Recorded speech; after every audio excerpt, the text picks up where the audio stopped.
I used to believe that silence meant peace, that if no one yelled, nothing was wrong. But I learned the hard way. Sometimes silence is the sharpest kind of cruelty. My name's Mason, and I'm 17. Last spring, I woke up to the emptiest house I'd ever known. No noise, no movement, no people. My mom, her new husband Caleb, and his 2 daughters had packed up and gone on a vacation without a word. No text, no note, nothing. It wasn't the first time I'd been left out. It was just the first time they didn't even bother hiding it. Caleb married my mom 3 years ago. She used to tell me how lucky we were, how complete our family would finally feel.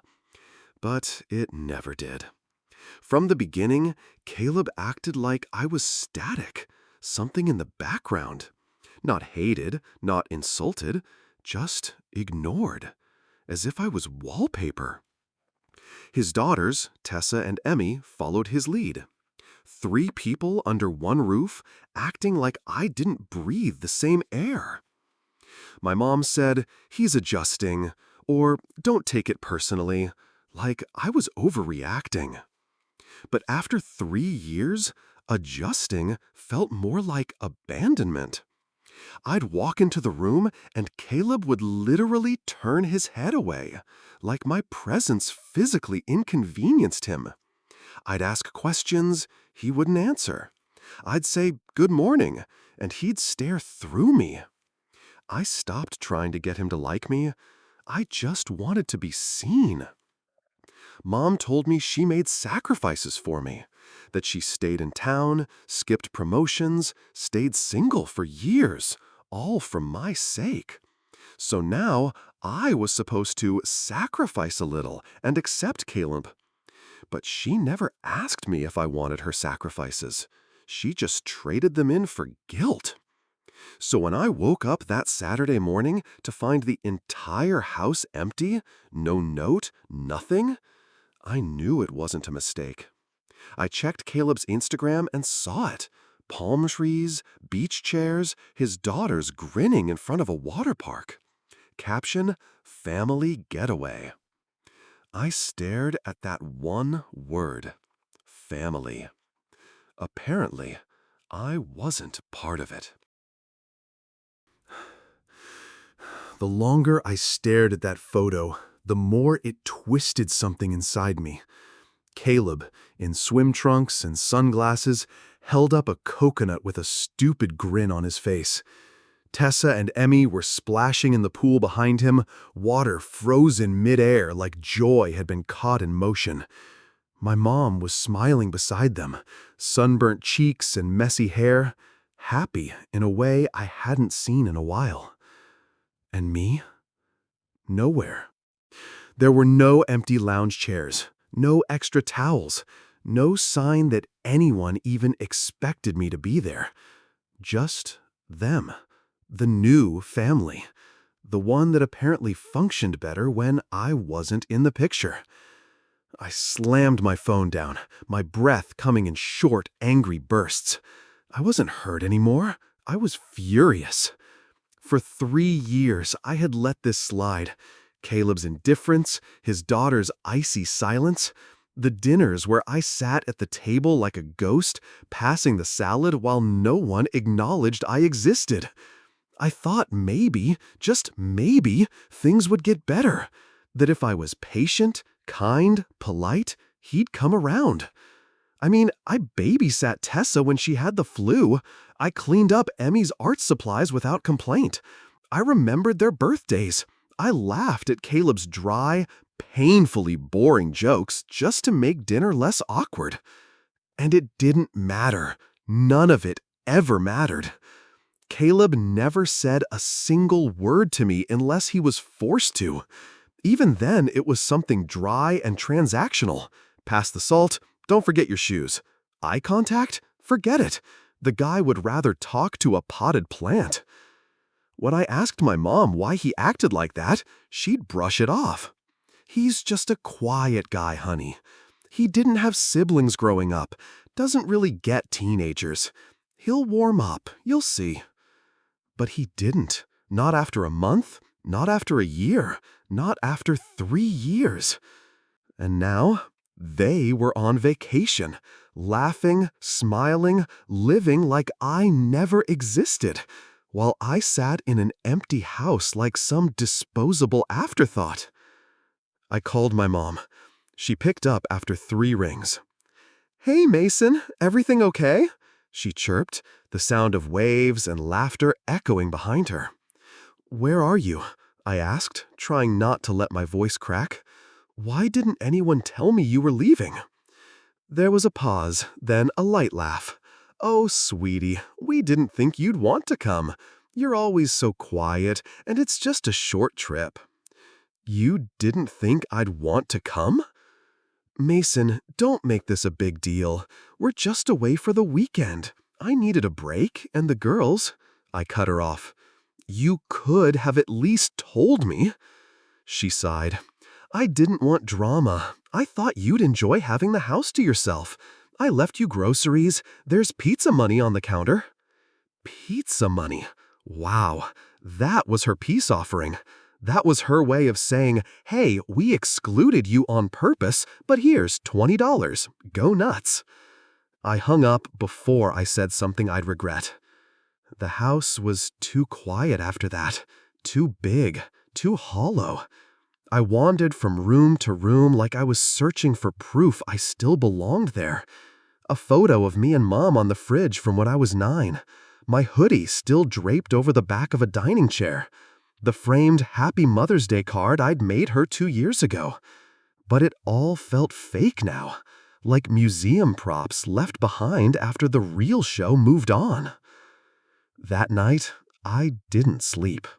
I lay on the couch staring at the ceiling, rage pulsing behind my eyes. For years, I had swallowed the pain, played the good son, never told my dad the truth because I didn't want to hurt my mom. But she had no problem hurting me. That's when I made my decision. I was done. Done pretending this was okay. Done being invisible. Done playing peacekeeper in a war I didn't start. The next morning, I packed my bag, left a note, and walked out the door. I didn't know what would happen next, but I knew one thing.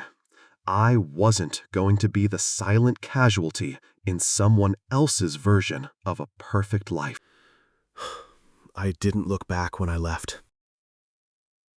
I walked down the sidewalk with my duffel bag slung over one shoulder, every step heavier than the last, like I was dragging 3 years' worth of silence behind me. It wasn't until I reached the end of the block that my phone buzzed. A message from my mom. "Don't do anything stupid. We'll talk later." I didn't reply. By the time I got to my dad's place, the sun had started to dip. He opened the door, surprised, holding a half-eaten sandwich and a look that instantly turned to concern. "Mason, you weren't supposed to be here until next week." "I couldn't stay there anymore," I said, stepping inside, the weight of everything I hadn't said finally pushing its way out. "Can we talk?" He nodded. "Of course." We sat at the kitchen table, the same one we used to build Lego castles on when I was a kid. But that night, I dismantled something else. The lie I had been living in. I told him everything. How Caleb never spoke to me, not a single word in years. How his daughters treated me like I didn't exist. How Mom excused it all with, "He's adjusting," or "Just be patient." I told him about the vacation, the photo, the pizza money, the silence. And then I broke. I didn't cry like in movies.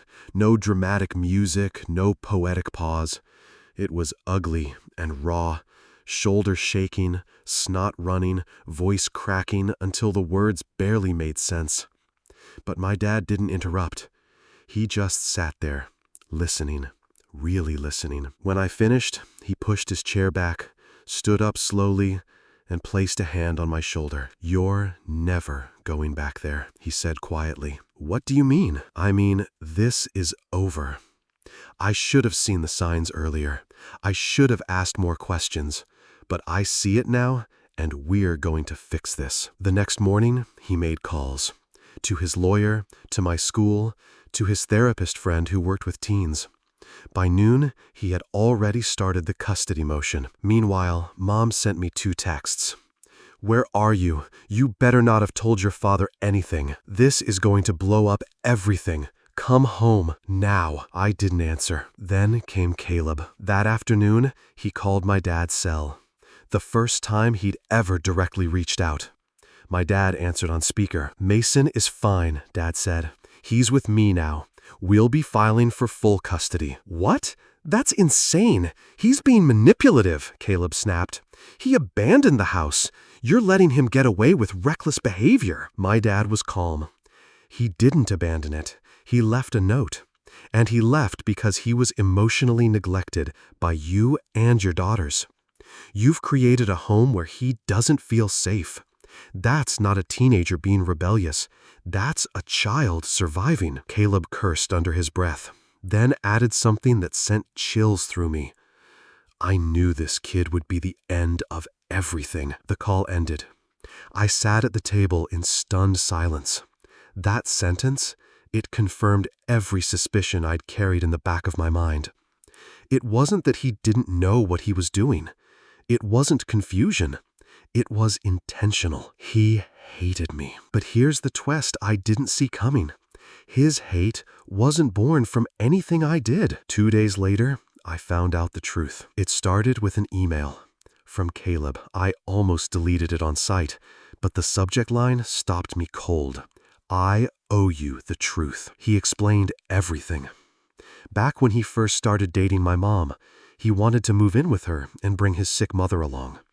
She wasn't ready for that, and instead of just saying so, she told Caleb that I was the reason she couldn't. She told him I had threatened to ruin their relationship, that I'd called his mother a useless burden, that I said his daughters were evil little goblins who'd tear the family apart. He believed her, because she cried when she said it, because she told him this isn't the first time Mason has done this, because she looked him in the eyes and said I was the problem. He apologized in the email, said he was sorry for treating me like a ghost, said he should have questioned the lies, said he felt sick knowing he'd let someone else's words define how he saw me. I didn't know how to respond.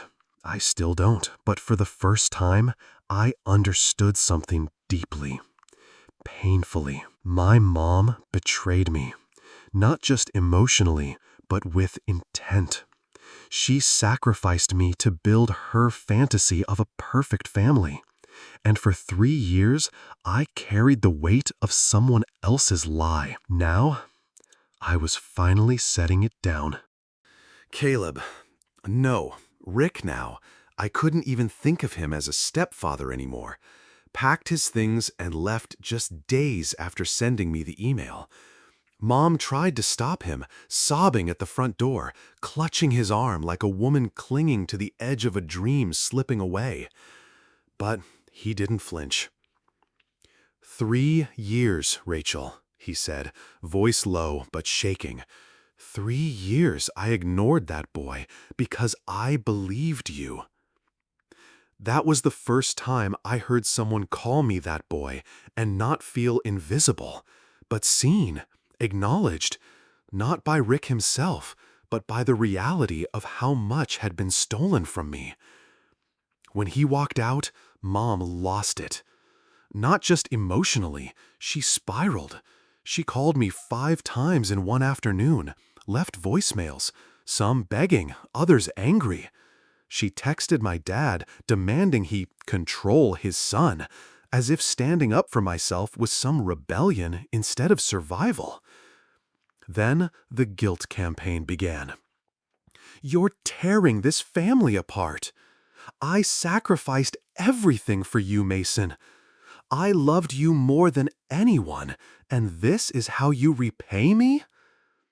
That last one stung, but only for a moment. Because by now, I understood something she never did. Love without honesty is just manipulation in makeup. A week passed, then two. I didn't speak to her. I didn't respond to her messages. My dad told me I didn't have to. He'd hired a lawyer and was moving fast on the custody petition. Rick had agreed to testify on my behalf, filing for divorce and making it very clear to the court that my mom had orchestrated years of emotional abuse under a veil of martyrdom. Everything unraveled. My mom had built her world on a story, a narrative where she was the sacrificial single mother, the woman who gave up everything, the saint who just needed one last chance at happiness. In her version, I was the bitter, clingy son standing in the way. And for years, I let her have that story because I thought she needed it more than I needed the truth. But I was done holding her lies like a shield. It wasn't just Rick who walked away. Her friends started pulling back too. She posted cryptic quotes online about ungrateful children and being misunderstood, as if this was just some teenage tantrum gone too far. But people talk. Screenshots were shared. Family chats buzzed.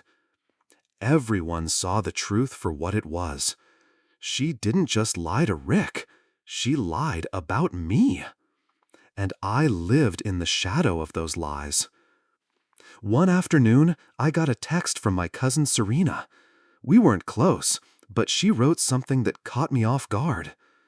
"I just want to say I'm sorry for believing her. We all did. You didn't deserve that."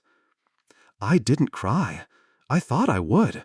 But instead, I felt something else. Relief. Validation. A quiet kind of freedom. For so long, I thought I had to be quiet to keep the peace. But peace built on silence isn't peace. It's pressure. And eventually, pressure bursts. Mom still tried to fix things. She emailed long apologies that felt more like scripts, full of self-pity and vague phrases like, "I just wanted peace," or "You misunderstood me." No, I didn't.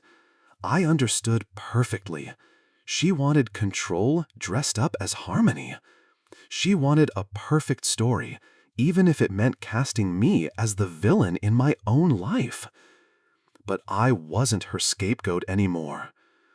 And as my mom's custody case moved forward, with Rick's statement, with emails, voicemails, and years of silent treatment on record, the outcome was clear. I stayed with my dad permanently. Mom got visitation rights, but I didn't have to go. And for now, I haven't. Because forgiveness is a choice. And I'm not ready. I'm not writing this to play the victim. I'm writing this because maybe, just maybe, someone out there needs to know they're not crazy for feeling invisible. That sometimes the people who are supposed to protect us don't. That love can be real and still be wrong. But mostly, I'm writing this to remind myself.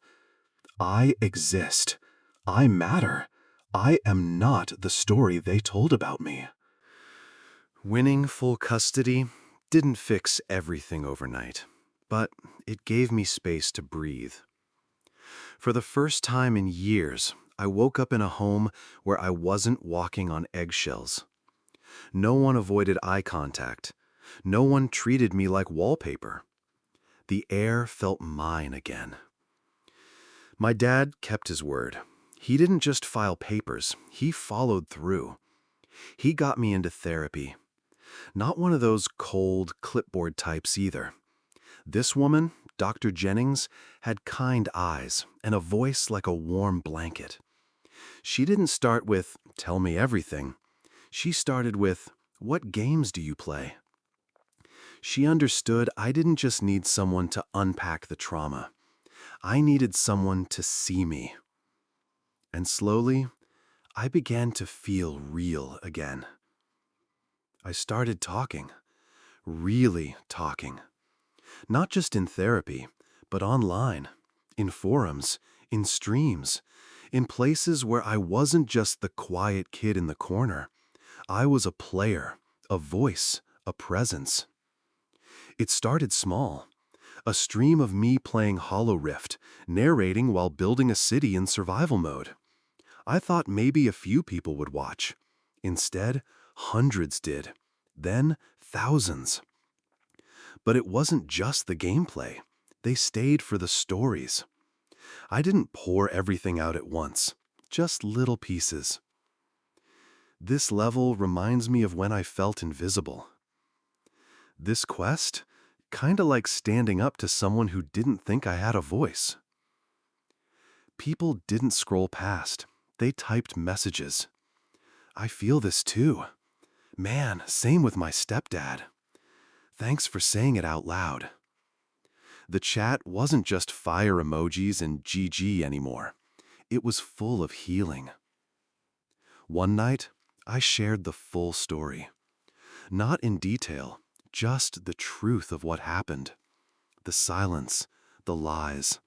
The time I woke up in an empty house and realized I was no longer a son, just an extra body in someone else's story. It went viral. Not because it was dramatic, but because it was familiar. People messaged me things like, "I thought I was the only one. I'm crying. I've lived this. You just helped me understand my own mom." That's when I realized my story wasn't just mine. It was ours. Mom still hasn't reached out. Not really. She sent a message after the custody ruling, something vague like, "Hope you're okay." No apology, no ownership, just noise. I didn't reply, and I haven't seen her in person since that final court date. She cried in the hallway, called out my name like it still had power over me, but I walked right past her, head high, soul steady. Because I finally understood something simple, something I wish I'd learned years ago. You don't owe loyalty to people who only love you under conditions. Love that demands silence isn't love. Love that uses guilt isn't love. Love that costs your voice, your peace, your dignity isn't love. Now, my life looks different. Not perfect, but mine. I still game, still stream. I'm saving up for a better mic, better lights. I built a community called Control-Alt-Heal, where other teens and young adults talk openly about abuse, about betrayal, about becoming more than what hurt them. Sometimes we play. Sometimes we vent. Sometimes we just sit in silence and let the chat fill the screen like a heartbeat. It's messy. It's real. It's healing. And I wouldn't trade it for anything. Am I healed? No. But I'm healing. Every time I tell the truth, I reclaim a piece of myself. Every time someone messages, "You helped me speak up," I know I've turned pain into something more than just a scar. I've turned it into a bridge. Looking back, I never imagined my life would fracture the way it did. I thought families were built to weather storms, not create them. I thought love meant safety, not silence. But what I've learned is this. Sometimes the people closest to you will rewrite your story to fit their comfort. Sometimes the person meant to protect you will hide behind sacrifice and use that word like a shield to justify neglect. For years, I accepted the silence, the cold shoulders, the twisted truths. I thought that if I stayed quiet long enough, maybe I'd earn a seat at the table again. Maybe one day my mom would see me the way she used to, before Caleb, before the lies. But that day never came. Instead, I found something better. I found my voice. I found my dad, who stood up not just for me, but with me. I found people online who said, "Me too." And most importantly, I found out that survival isn't about pretending everything's okay. It's about drawing a line, standing firm, and saying, "I deserve better." Because I do. Because you do. Healing isn't fast. It's not linear. And it's never easy. But every step toward truth is a step away from shame. If you're carrying someone else's guilt, let it go. If you're shrinking yourself to fit a broken family mold, step out. You don't have to stay in the room just because you were born into it. You can build your own. I've started mine, with streaming, with therapy, with late-night talks with my dad, and early morning DMs from strangers turned friends. I'm not fixed, I'm not perfect, but I'm no longer invisible. I'm here, and so are you. If this story touched something inside you, leave a comment, share your thoughts, subscribe to this channel for more true stories that speak to the silent battles we all fight. You are not alone, and your story matters.